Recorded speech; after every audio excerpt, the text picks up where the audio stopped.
بەڕێزان بەردەوامین گفتوگۆ دەکەین لەبارەی ئەوەی ئەگەر یەکێتی بەهێزتر بێ لە ڕووی ژماری کورسیەوە لە بەغدا کورسەکانی زیاتر بێ دەتوانێت چی بۆ خەڵک بکە کاندیدەکانی یەکێتی دەتوانن چی بۆ خەڵکی کوردستان بکەن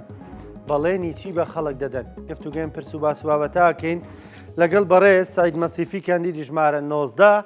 لە لیستی 222 یەکێتی نیشتیمانی کوردستان لە بازنەی هەولێر. کاک سەید سڵاو لێ بێم کاتت باش سپاس بۆ بەشداریکردنت لەگەڵمان. ئێوە وەکو کاندیدان یەکێتی نیشتیمانی کوردستان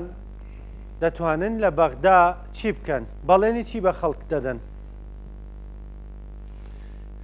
سلااوت لێبی و سلااو لە سەرجەم جەماوەری شاری هەولێر کە سوکاری شەهیدان زیندانیانی سیاسی پێشمەرگە و تێکۆشەرە دێرینەکان دەنگدەرە ئازیزەکان کە سوکار و بینە لە خۆشەویستەکەی ئەم تەلەڤیزیۆنە سلااوتان لێبیت. دیارە کاندیدانی یەکێتی نیشتیمانی کوردستان درێژە پێدەری ئەو ڕێبازەن کە پێشووتر سەرۆک مامجەلال هەولی بۆ داوە بۆ ئەوەی دائیمەن ئەو پەیوەندەی نێوان هەرێم و بەغدا بە هیچ شێوەیەک نەپسڕێ لەبەر ئەوەی چارەسەری کێشەکان لە بەغدایە و دەتوانرێت لە بەغدا سەرجەم مافەوە بەدەست نەهاتوەکان بە دیالۆگ و بەدانیشتن پرسە دەستوریەکان و ئەو پرسانەی پەیوەندیان بە قوتی خەڵکەوەیە بتوانرێت لە بەغدا بە لێک تێگەیشتن جێبەجێ بکرێتن و چیتر ئەو پرسە سیاسیانە وانەکەن ژیان و گوزەرانی خەڵک لە نێوان ئەو پرسەدا بکرێتە ئەو قەیرانەی کە موچەی پێوە پابند کراوە و چەندین کێشە و گرفتی تر پابندن کە ئەمڕۆکە جەماوەری هەرێمی کوردستان لە پێناو ئەم سیاسەتە باز دەدەن. بۆیە یەکێتی هەمیشە لە هەول و پەیوەندی دابووە بۆ چارەسەرکردنی ئەو کێشانە کە وەکو سەرۆک مامجەلال کاتی خۆی ئەو لەسەر ئەم سیاسەتە کاری دەکرد و بەو شێوازە ئەمڕۆ سەرۆک پاڤڵ تاڵەبانی بە هەمان سیاست ڕێزکەی ئەم ڕێبازی گرتووە و پشتیوانمانە و ئەمەش وەکو یەکێتی نیشتیمانی کوردستان دەزانین ئەو پرسانەی کە پەرلەمانین بە تەنیا بە فراکسیۆنێک ناکرێ بەڵام دەکرێت ئێمە هەمومان کەسمان خۆمان لەویتر بە گەورەتر و تونتر نەزانین لە بەرامبەر ئەو بابەتە تەنها خۆمان بە عریستر بزانین لەسەر پرسە نیشتیمانیەکان ئەوەیە کە یەکڕێزی نیشتیمانی خۆمان بپارێزین و بە بەرامبەر ئەو فراکسیۆنانەی کە لەگەریان هاو کۆک و هاودەنگە بین بتوانین ئەو پرسانەی بەدەست نهاتوونە بەدەستیان بین. بۆیە ئێمە بە دڵنیاییەوە پاڵپشتێکی باش دەبین بۆ هەموو ئەوانەی کە ئەو پرسانە دەوروژێنن بۆ چارەسەرکردنی کێشەکانەوە بە خۆشمان ئەو پرۆژانەی هەمانە بۆ چارەسەرکردنی ئەو کێشانە بە دڵنیاییەوە پشتیوانی لێ دەکەین و تا کۆتایی لەگەری دەبین و بە پشتیوانی سەرجەم هەواڵانمان. باشە کاک سەید ئەم ڕۆژانە کە لە بانگەشێڵ بژاردندا هەندەستنێ و خەڵک کە سوکاری سەربەرزی شەیدان بەسەر دەکەنەوە ماڵەیەکێتیەکان بەسەر دەکەنەوە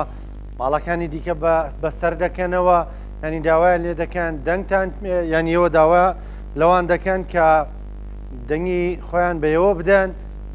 چیتان پێ دەڵێن داوای چیان هەیە ینی دەیانەوێ ئێوە چی بۆ ئەوان بکەن چۆن نوێنەرێکی ئەوان بن لە بەغدا؟ من پێم وایە سەرجەم کۆمەلانی خەڵکی کوردستان یعنی ناکرێ بیر لە بەرژەوەندی تاچی شخصی بکرێتەوە لەسەر سیستەمی ئەو حکومڕانیەی کە ئێستا هەیە نیگەرانیان هەیە نیگەرانی و جیاوازەکانیش بەڕوونی دیارن. بۆیە تۆ دەچێ هەر دەرگایەک هەر کەسێک بە پێی پێوەری خۆی مەسەلەن بۆ نمونە لە دەرگای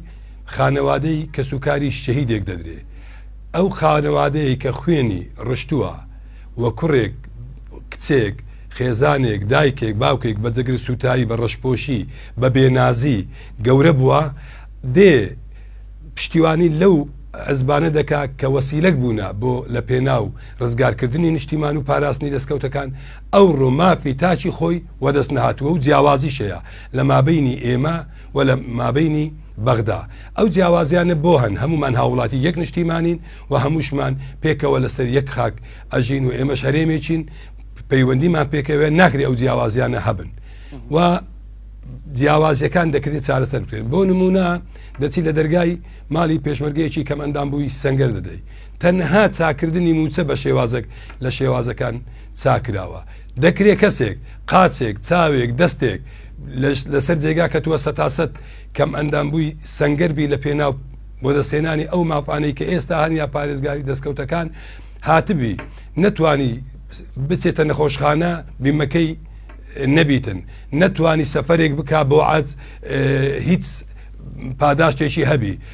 سەفەرێکی بۆ خارج بکە هیچ پاداشتێک نەکرێتن، لە ناو خانەوادەی خۆ بە ژیانێکی کۆلەمەرجی بژیتن، ئەو موچەی هەیە نیوەی بەشی دەرمانەکەی نەکاتن. لە سەرڕای ئەوانش زۆر جار هەبووە، ینی بەڕاستی بەداخەوە هەندێک لیژنە دادەنرێن بە ناوی لیژنەی پزیشکی. جیاوازی چیە؟ ئەتو دەبی بەیدا بنیشی، دەبی قسە لەسەر ئەو کەسە بکەین. مەسەلەن بە نمونە پێشمەرگەیەکی کەم ئەندام بووی سەنگەر ڕێژەکەی سەتا چلە، بەڵام یەکی تر سەتا پەنجایە، هاتی پێوەرەکت دانایە، دەکرێت ئەتو پێوەرەکە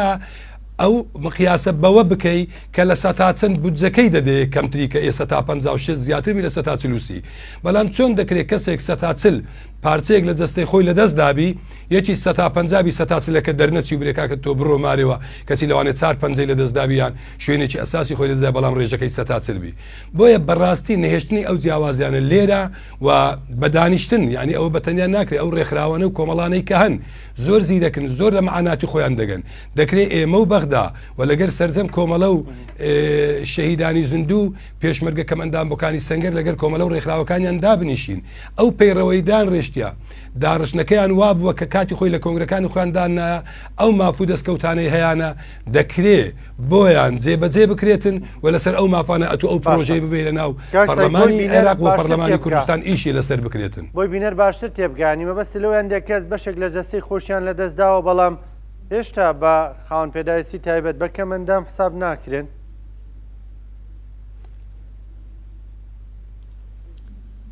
بەرێ ینی ئێمە پاش هەول و تێکۆشانێکی زۆر، ینی سوپاسی وەزارەتی پێشمەرگە دەکەین و جەنابی وەزیری و سەرجەم ئەو هەواڵانەی کە تێیدا ماندوو بوونە، ینی پێشی ئێستا لیژنەیەکیاندانا لەسەر پێشمەرگە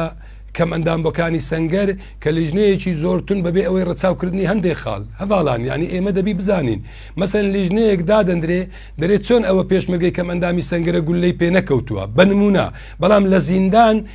ناسنامەی زیندانی سیاسی هەیە وا ئەشکەنجە دراوە عەقلی لەدەستداوە، وا ئەشکەنجە دراوە لە شوێنێک پەچی کەوتووە، کەچی دەرێ ئەوە بەرکەوتۆینە یان کەسێک پێشمەرگەی کەم ئەندام بووی سەنگەر چۆنە، ینی ئەتوو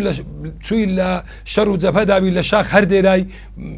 زەربەی زۆر گەورەت پێکەوتووە، ینی بۆیە بەڕاستی دەکرێت ئەو سێکتەرانە وەزارەتی پێشمەرگە و پشتڕاستکردنی ئەوانە هەبنەوە بە هەمان شێوە کەسێک گولەی بەرکەوتکۆ، بەڵام ڕێژەی کەم ئەندامیەکەی 135 بۆ 100 چلە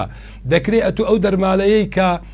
لە پێناو کە مەسەلەن بۆ نمونە کەسێک کەم ئەندامە بە 150 ئەگەم عاشەکەی مەسەلەن 500,000 بی 150 بری دەبتە 550 یا دەبتە 600 ئەو دەرمالەیە کە سەتاسیبی لە ڕێژەکەی کەم کرێتەوە، نەک جیاوازیش نابی وەک کەم ئەندامەکەش غەدری لێ ناکرێت پێشمەرگە کەم ئەندام بووی سەنگەر، کەسێک 100 بی 100 دەرماڵی بۆ زیاد دەکرێت، خەڵکێک 120 بی 125 بی دەرماڵی 125 بۆ زیاد دەکرێت، بەڵام لە ئەساسەوە پارچەیەک لە جەستەی بەرکەوتەیەکی هەیە کە زیانی بەرکەوتووە لەوانێ کاری پێ نەکرێت. بۆیە یعنی ئەو جیاوازیانە دەکرێت بەڕاستی پێداچوونەوە بکرێتن و خەڵکی شارەزا و باش لە پەرلەمانی کوردستان و لە پەرلەمانی عێراق ئیشی لەسەر بکەین کە ئێمە ئەوە بەرنامەی کارمانە. سعید ئەمانە کە باست کرد ئەمانە لە بەغداوە چارەسەر دەکرێت یان ئەمانە پرسی ناوخۆیی یەرێمی کوردستانن؟ من پێم وایە ئێستا کۆمەلە و ڕێکخراوەکان من دەزانم هەمان مۆڵەتی بەغداشیان دەرهیناوە بۆ ئەوەی مۆڵەتەکە سەرتاسەری بیتن کە ئەوی ئیجازەی بۆ کۆمەلە و ڕێکخراوەکان لێرەش دەرچووە و بە هەمان شێوە ئێمە هەمومان دەزانین زیندانیانی سیاسی لێرە هەن و لە بەغداش هەن و زیندانیانی سیاسی جیاوازێکی زۆریان هەیە، ینی ئێمە ئەو جیاوازێت تێبگەین و بۆ پێشمەرگە کەمەندان بۆکانی سەنگەر و شەهیدانیش لێرە و لە بەغدا بە هەمان شێوە یەک لە پەرلەمان کاریان بۆ نەکرێ و لە هەردوو لا پشت ڕاست بکرێنەوە. بۆ نمونە مەسەلەن زیندانیانی سیاسی نازانم زۆر جار ینی من بیرم لەو پرسە کردێتەوە من حەیەکیان پێ ئەدرا ئەو پاداشتەی کە ئەندراوێ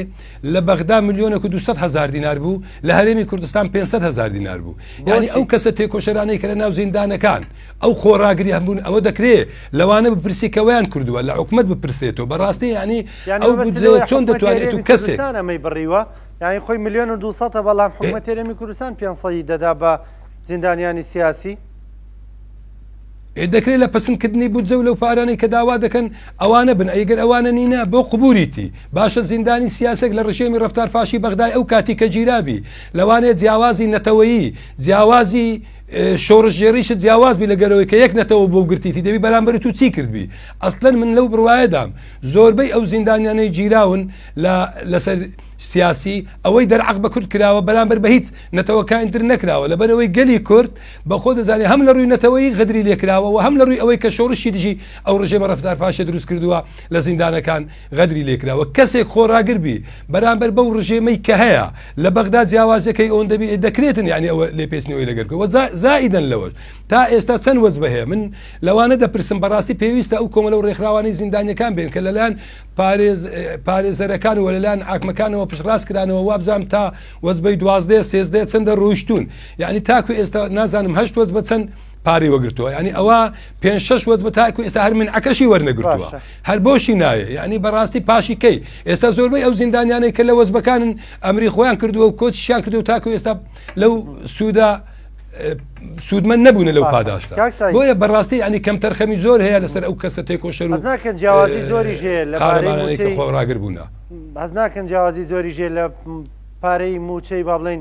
پێشمەرگا لەگەڵ هەر هێزێکی تری سوپای عێراقی تەنانەت حەشدی شابی تەنانەت پاسەوانی بەرپرسەکانیان پاسەوانی بەرپرسێکیان ڕەنگە 2 بەقەت پێشمەرگەیەکی ئێمە 3 بەقەت پێشمەرگەیەکی ئێمە وەربگرێ یان ئەم جیاوازیانەی ترە بێ بە ئەرکی ئێوە کە چوون ئەنجومەنی نوێنەران لەوێ دەنگ هەڵبڕن لەسەرەوەی بۆ جیاوازیەکرێ نێوان پێشمەرگەیەک و کارمەندێکی سوپای عێراقیە کارمەندێکی هێزەکانی حەشدی شابیە. بەداخەوە ینی بەڕاستی ئەوەی ئەو پرسیارە زۆر پرسیارێکی گرنگ و بەجێیە من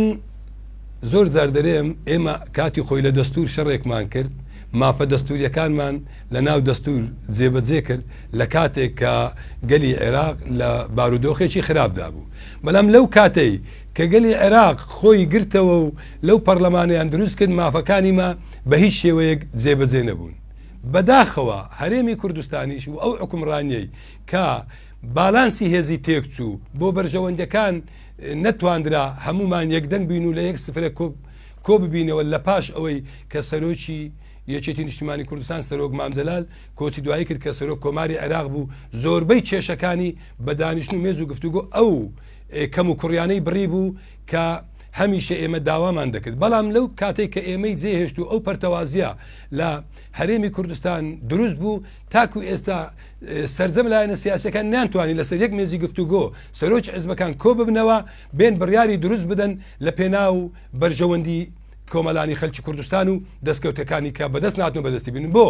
مەسەلەن من دەرێم ئێمە حیزب و لایەنە سیاسەکان نوێنەریان هەموو ئەوانەی هەبوو لە ناوی پەرلەمانی کوردستان ناکرێ ئەوانی نەشیان بۆ بەنادیدە بگری بۆ پشتیوانیان لە میدیا و ڕاگەاندنەکان ئەوانە ئەگەر بێت و پێشتر هەمومان بەرگریمان کرد بە لەو مافانەی وەدەست نەهات بوون ئێستا پرسی حکومەتی مە و پرسی حکومەتی هەرێمی کوردستان بوویتە چ هاتنی موچە باش تو لەسەر پرسێن نیشتیمانیەکان هاتووی ئێستا مەمنونی بە موچە ئەدی لە موچە گرنگتر چیە بودجە باش ئەتو بودجەش لەبیر کردو بەس دەتەوێت موچە مانگانە بێ ئەدی خەلکی کاسب ئەدی ئەو سێکتەرانی تر ئەدی ئەو پرۆژەکانی تر ئەدی ئەو خەڵکەی کە ئێستا هەیە بۆیە من پێم وایە حکومەتەکەیمە لەبەر نایەک ریزی و تێگەیشتن لەگەر یەکتر زۆربەی زەرروزانیان لە کۆمەلانی خەلکی کوردستاندا بۆ نمونە ینی ئێستا من پێ دەرێم چێ بە حکومەتەکەی خۆمان باوەڕ دەکا ئەوەندەی لەسەر بەغدا باوەڕەکەن هۆکار چییە دەکرێت بنزین لێرە و لەوێ جیاوازی هەبی بۆ هەیبی خەڵک دەرێ کاکە بۆ دزیە بۆ دزەکەی خۆیتان منیش وە دەرێم من دیفاعیش بکەم خەڵک قسەت پێ دەرێ کاکە خۆ ناکرێت دیفاعیشی لێ بکەیت بۆ دیفاع بکەیت بۆ بەرگری لەکەت شتێک بکەی خراپە بۆ نایکەی هۆکارەکەی ڕوونکەوە لەگەر بەغدادانیشە ئەو بڕە پێویستەی کە لەو دەرنانی دەگەری دامەنیشە بزانە ئەتو شەڕەکەت لەسەر نیشتیمانی خۆتە نەک شەڕەکەت لەسەر کۆمپانیەکانی خۆتە بۆیە بەڕاستی ینی من زۆر بەگرنگی دەزانم ئەو کەسانە بەرگری کار بن لەو شێوازانەی کە هەبووە وە چیتر ناکرێ یعنی من قەنەعەتم وایە ئێمە ئەگەر یەک ریز بین و ئەو شێوازانێک کە هەیە لە بەرنامە و بانگێشەی حزبەکاندا بۆ ئەو پشتیوانی و بەرگریانە تو ئەگە پرۆژەکە هەبی بەرگرینەکەی خەڵک پێویستە حزبەکان سزابات دەداهاتوو بەڵام ئێستا دەرێم کاک دەنگ بداتەوە بۆ ئەوەی بتوانین چارەسەری ئەو کێشانە. کاک سعید دوا پرسیارم یاخود دوا قسەی تۆ دوا پەیامت بۆ دەنگدەرانی یەکێتی بۆوانەی کە بەنیازن دەنگ بە یەکێتی بدەن ئەوانەی دەنگ بە تۆ بدەن وەکو کاندیدی ژمارە 19 ئەوانەی کە بەنیازن دەنگ نەدەن پەیامە چییە بۆ ئەم بۆ چوونە جیاوازانە؟ من پەیامم ئەوەیە داوا دەکەم لە سەرجەم کۆمەڵانی خەلکی کوردستان ئەوەیان بیربی کە لە کاتی خۆی باڵانسی هێز یەکسان بوو گوزەرانی خەڵک لە ئاستێکی زۆر باشدا بوو و پرۆژە و یاسایەکان باش دەردەچوون بەو شێوەیە بێن دەنگ بە لستی 222 بدەن بۆ ئەوەی باڵانسی هێز بە هێزبی و هێزی ئێوەش لە بەغدا چێ بووە کە چەندین سارە و 20 سارە لێ نەگەڕایە پردی پەیوەندەکان بپسڕێتن هەل لە سەرۆک مامجەلالەوە کە بە چارەسەری کێشەکانی زانیا و هەم ئەو لیژنانەی بەڕێز کاقوبات کە دەچوو لە بەغدا لە بەرامبەر پەرلەمانی کوردستان ئینتزاری دەنگدەرانی دەکرد کە چۆن دەنگ بدەن بۆ ئەوەی خەلکی ئێمە ئاسوودە بیتن و ئەو لەگەر ئەو خەڵکانە بە شێوازێک دایان کردووە بە هەمان شێوە سەرۆکێکی چۆن لە خەمدا بووە دەنگ بدەن بۆ ئەو لیستە بۆ ئەوەی لەوێن دەرێ بە هەمان شێوە بتوانین لە باڵانسی هێز لەگەر بەشداربووەکانمان لە حکومەتی بەغدا ئەو پەیوەندیە بەهێزتر کردن و خاڵی کۆتاییش کە بۆ خۆم کە دەری پەیامت چیە و دەنگت پێ بدرێ من خۆشحاڵە بم کە کۆمەڵانی خەلکی کوردستان بە دەنگەکەی خۆیان من دەرچوێنن کە ژمارەکەم 19 لە لیستی 222 بە ژمارە 19 من کاندیدم دەنگم پێ بدەن دڵنیا بوون من تاکو ئێستاش دەتوانن بپرسن لەو شوێنانەی کە دەنگ بە عشوایی نەدرێتن لەو شوێنانەی کە هەنە و من ناناسن پەیوەندی بەو شوێنانەوە بکەن کە زۆر لێم نزیک بۆ من لەگەر خەمی خەڵک دابوومە هەمیشە لە ناو کۆمەڵانی خەلکی کوردستان دابوومە بە هیچ شێوازێک لە هیچ پرسەیەکی خەمناچی ویان بە هەر شێوازێک لە شێوازەکانی کاریان هەبیبیتن ڕویان دەمن کرد بیتن لەگەلیان دابوومە و من دەشرێم هیچ کەسێک نییە بتوانی 100 هەموو شتێکی پێڕازیبی بەڵام دەکرێت لە قەت توانای خۆی تااقەتی خۆی زیاتر لە پێناو ئەو خەڵکەدا تێبکۆشی لە بەروی خەڵکەکەمان زۆر ماندی و زۆر هیلاکە لە خزمەتیاندا بۆ دڵنیام من بە هیچ شێوازێک لیاندا نەبڕێم و خاڵیشتر ئەوەیە بەڕاستی نازانم هۆکار چ بووە تاکو ئێستا نووسنگەیەکی پەرلەمانتاران لە بەغدا لە بازنەکانی خۆی نەکراوەتەوە بۆ ئەوەی خەڵک ئۆندە ڕوو دا و شوێنانە بکاتن نتوانانی لەو نووسنگانە نووسنگەیەک پێک بینن بۆ ئەوەی خەڵکەکە لەو شوێنە بتوانانی پەیامەکانیان بگە و کێشە و گرفتەکانیان چۆنە و من پێم وایە ئەندامی پەرلەمان ناکرێت دەرگای بۆ بکرێتەوە دەکرێت لە ناو شوێنەکان لەگەر خەڵک دابی معاناتی ئەو خەڵکەی گوێ لێ بیتن کە گوێ لێ بوو بێ لەگەری بڕواتن کە ئەو کێشانە ئایا ئەو مقۆمقیانە سین کە بەرامبەری هەیە ئەو بچیتن بیکاتە پرۆژەیەک و بچیتن لەگەر برادەرەکان و لیژنەکانی خۆی ئەو دەنگە بگەێنێتە پەرلەمان و ئیستیجوابی ئەو وەزیرانە بکاتن کە بۆ ئەو کێشە گرفتانە لەسەر ئەو وەزارەتان بۆیە من لە ناو خەڵک بوومە و هەمیشە لەگەلیانە بم ئەگەر جێگەی متمانەیان بم و دەنگ لە لیستی 222 بە ژمارە 19 بدەن سوپاسیانەکەن. کاک سعید مەسیفی کاندیدی ژمارە 19 لە بازنەی هەولێری لیستی یەکێتی نیشتیمانی کوردستان ژمارە 222 سپاس بە بەشداریکردنت لەگەڵمان پێی وای سەرکەوتنی خۆشەویستان بەردەوام بین لە دوای شوێکی کورد دێنە خزمەتتان.